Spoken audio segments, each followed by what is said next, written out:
There we go. And we are live. It's 2:30 p.m. It's a Wednesday afternoon and you're watching Innovation Fika. I can't even say my own show's name. Innovation Fika with Donny. Every Wednesday afternoon, 2:30 p.m.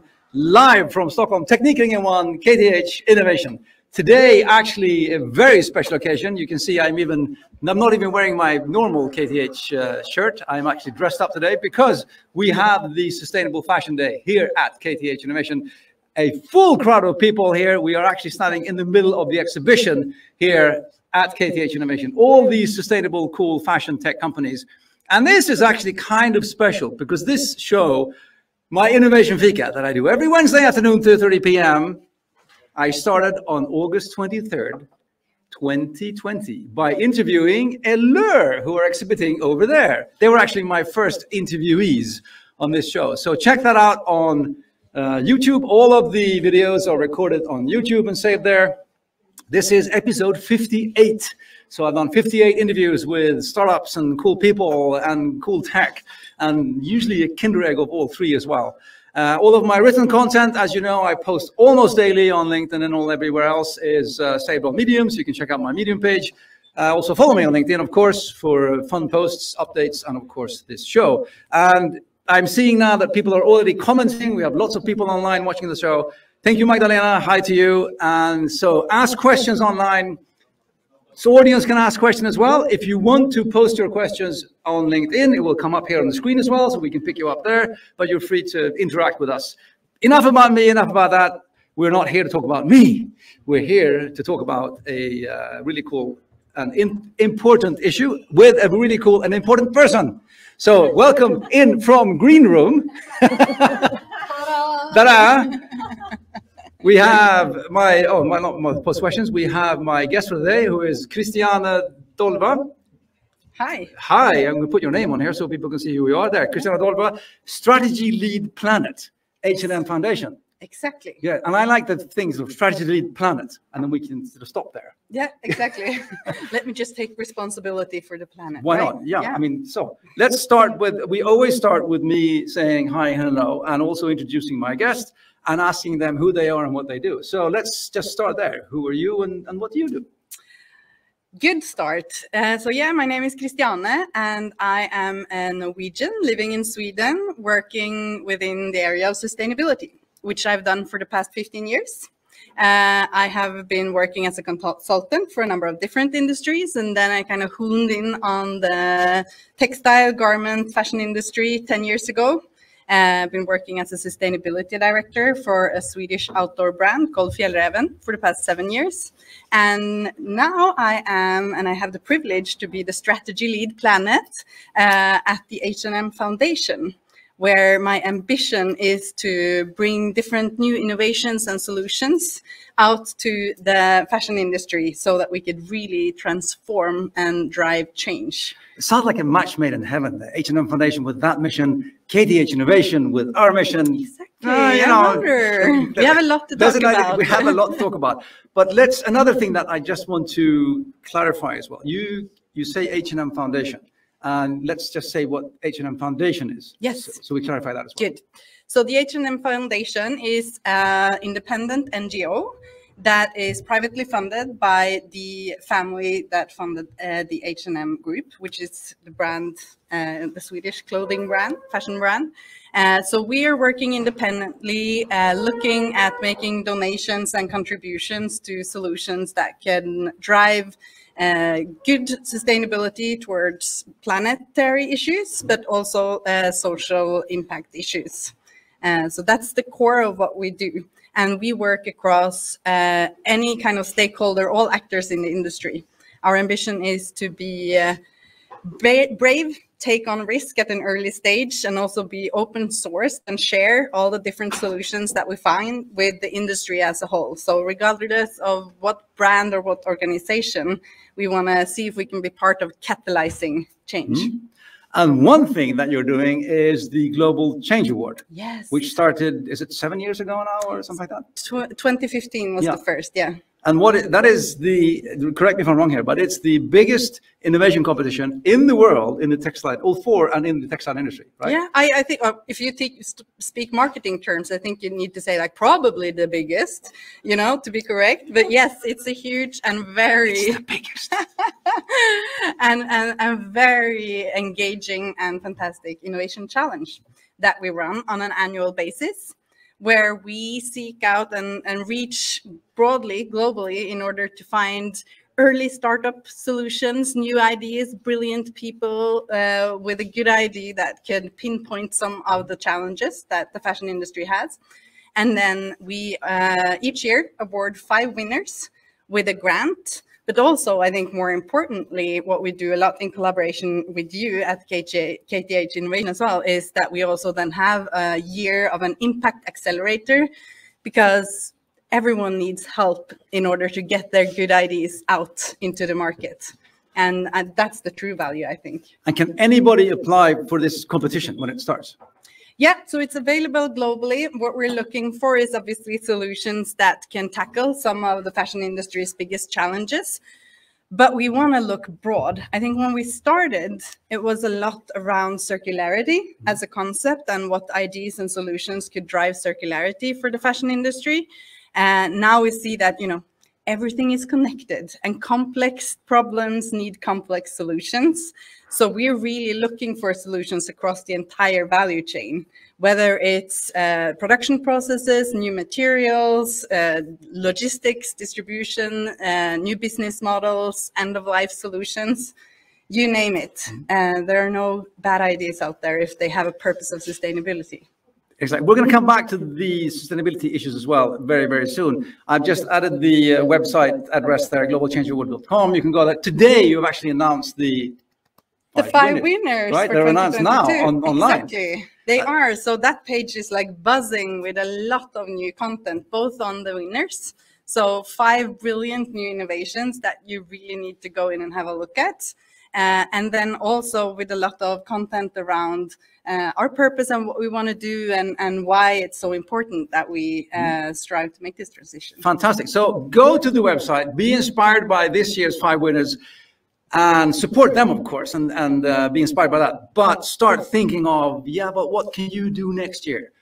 That's my next question then. Let's talk about, to solve something, we also need a need and a problem, right? So let's talk about some needs and some, what do we need to fix? You know, what do we need to sort of actually address now then? Well, I think that's a really good question. And I think I'd love if it was like just one thing that we needed to fix, because then it would be a lot easier to hone in on it. And I think that's part of the challenge, I guess, is that it is a complex solution to drive an industry that has traditionally been very much about extracting resources from nature, creating products, selling them, and then that's it in a very linear manner. So if I was forced to sum it up a little bit in terms of what issues we need to address, I'd say that we need to figure out how to make this very linear model of take waste and consume into a circular one, looking at how nature works in terms of regeneration, restoring, and also recycling and those things. I also think that we need to be bold enough to address also how we look at clothing and fashion in general, and look at the needs, which is for everyone obviously to wear clothes, but then we know there's more. It's about expressing yourself. It's about you dressing up a little bit today because you want to look snug for the occasion. How do we address those needs? And are there other and new ways you could do that without tapping into this more destructive take and make and discard process? So, and what do you see sort of happening in the, textile and fashion industry? Do you see like a huge shift and everybody's sort of running to fix it, or is it like a slow ship turning? Leading question there. Yeah, but I would say I see a little bit of both, because there's a lot of people that are hitting the ground running, especially I think if you look at the different innovations that are coming up. At least from my past 10 years in the industry, there's been a really inspiring shift of Sustainability maybe being a lot about the stuff you can't do. Oh, you should do less of that, and you can't do this, and you know, working with that, you feel a little bit like the party pooper in the room of like, nope, nope, nope. The shift that I see is sustainability becoming a main driver for innovation, and all of a sudden it's like the center of the party, because that's where new ideas can happen. So that's the shift that I think has happened, which is very positive. Then, of course, you said it yourself, there's a slowness, which I think in a sense is understandable. If you have an industry that's been, everything is optimized to run in the way it's running today, it is a tedious process to turn things around. But I do also see that change within technology, change within new solutions, they can be pretty disruptive. And I think they create a little bit of fear of missing out, which is one of my favorite things, because I think that can drive change as well. I totally agree. I mean, I've lived in San Francisco, worked in Silicon Valley. I know all about the whole effect of, you know, the fear of FOMO effect over there. Same thing here, of course. One thing you mentioned was really interesting, and I'm doing comparison to the climate movement, which was like a long time ago. It was all about, you know, forbidding people, don't do that, don't drive this, or don't use that. And then the huge shift, as one usually says, in the environmental movement came when they shifted from, you know, do less bad to do more good. Yep. And suddenly it became cool and something you should do. And then, you know, people ran to it more. And the same thing that you're talking about here, then, that as we are making it cooler and more, you know, people actually want to do it and want to help out. And they see also that they can do, because that's something I want to also talk about a bit is, you know, what can we then actually do? Because sometimes all of these huge issues, they can feel so big, you know, and it's like a Mount Everest, and I'm but a small person. How am I going to take this on? So it's also a matter of how can I actually engage? What can I actually do on a either personal or a startup level or a company level or that kind of level?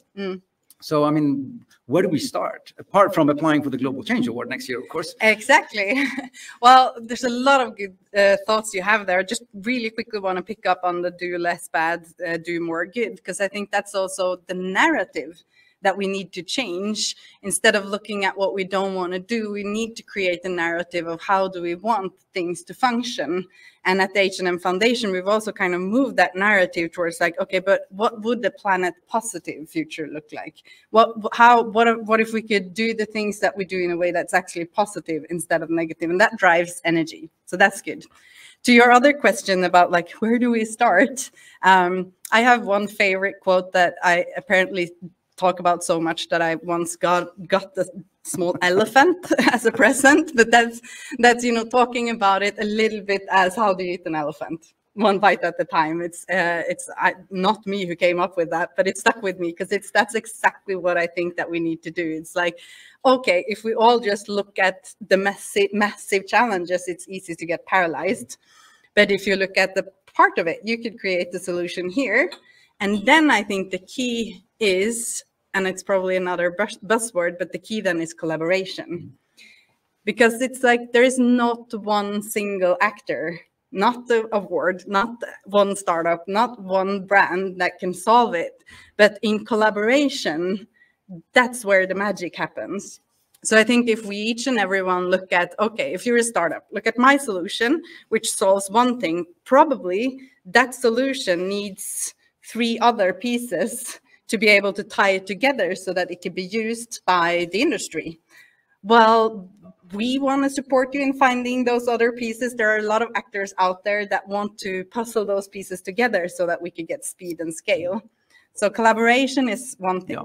We often talk about the cluster effect as well. That you actually, if you seek out the people that are doing the same kind of things that you're doing, you actually, it's not about competition. On the contrary, it's actually about, you know, you learn from each other, and then, oh, you're doing this, and I can do this, and then, you know, we do kind of things kind of not as the same as each other, and we collaborate. Yep. And coming back to what we do at KTH Innovation, I always say that one of our biggest success factors is that we have identified, you know, our part in a very well-working chain of events. We know where we start, we know where we end, and then we have a number of people that we collaborate with. We're not trying to do everything kind of, but we do our thing really, really well. And I think that's the collaboration thing is super important as well, I think. Yeah, and it's a really good key. And I think we've done the same journey at the H&M Foundation, where we realized that, okay, if we want to find solution, and eventually the ultimate goal is that those solutions are absorbed and used by the industry, because that's where you actually get real impact, then we can play a role as an NGO in order to talk about the really early stage solutions where the risk is maybe so high that no investors and no brands are willing to take the risk yet. If we can go in and de-risk and support some of that, pull it up to a stage where maybe we're at the pilot or a modeling stage, then other actors need to step up. That's when the investment community can come into place. That's when brands can start investing, and then we're ready to scale. That's, you know, when I expect and assume that the industry will hit the ground running and start implementing and create the impact. Where I work at KTH Innovation, I see a lot of tech coming up, and we always see sort of tech trends. You know, something is trending right now. We are seeing like Web3, and we're seeing like everything with digital ownership and things like that coming. That's a big thing now. What trends do you see in the like textile industry innovation ideas coming up? Are there any trends? Anything you can sort of say is sort of big now, or tech specifically, or in general? In general. In general. Well, I think since my mind went to tech, since you said that word, I have to say though that there's a lot of interesting things coming out of marrying technology with sustainability and getting solutions that are more intelligent and more optimized in terms of traceability, for example. I think every time you talk about the textile industry, the word of like a complex value chain comes up, and it is very complex. And to be able to apply technology in order to get overview so that you could actually pinpoint where the bottlenecks are, there's a lot of good technology coming to help and support on that end. Trends in general, I would say that for the past 5-7 years, there's been a lot of excitement in the world of new materials and new fibers. So like, okay, what can we use instead of the traditional ones like cotton or polyester or polyamide? What are the alternatives? And I always love those examples because it's super exciting.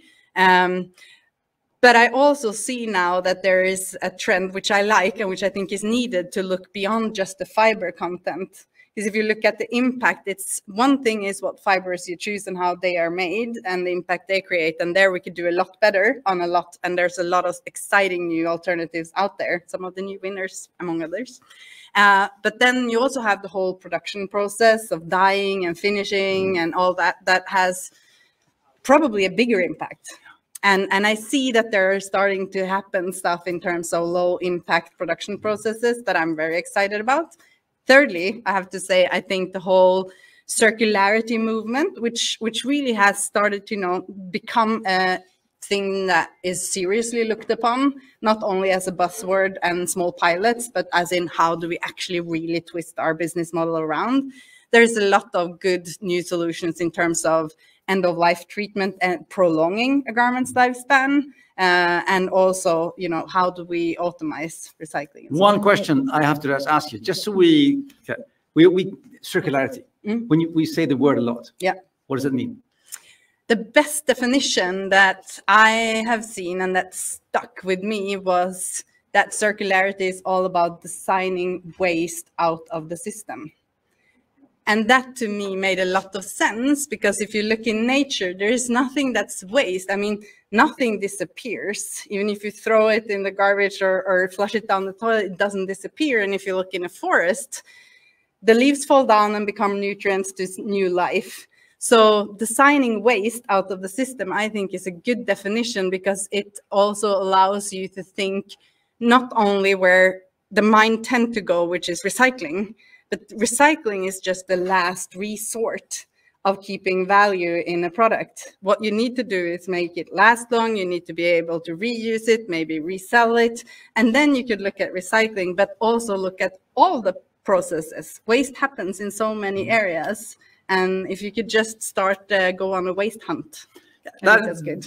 We actually have an innovation ideation session this evening here at KTH Innovation. We'll see if we can come up with some new ideas, because I am fascinated by actually mapping out value chains and seeing every single part of the process. Because at some point, you either harvest something or you have some kind of process that creates a fiber or some kind of something that you're going to make a garment from. And then that is produced. And the production is also something that can be looked at. And then you mentioned dyes. I know that we have the history of using dyes that aren't all that good for the planet either. So that's something to be looked at. So that's just making the garment. And then it has to, you know, leave from there and then be shipped somewhere. So you have the whole distribution and that part as well. And then you have elephant. Remember, one bit at a time. Yeah.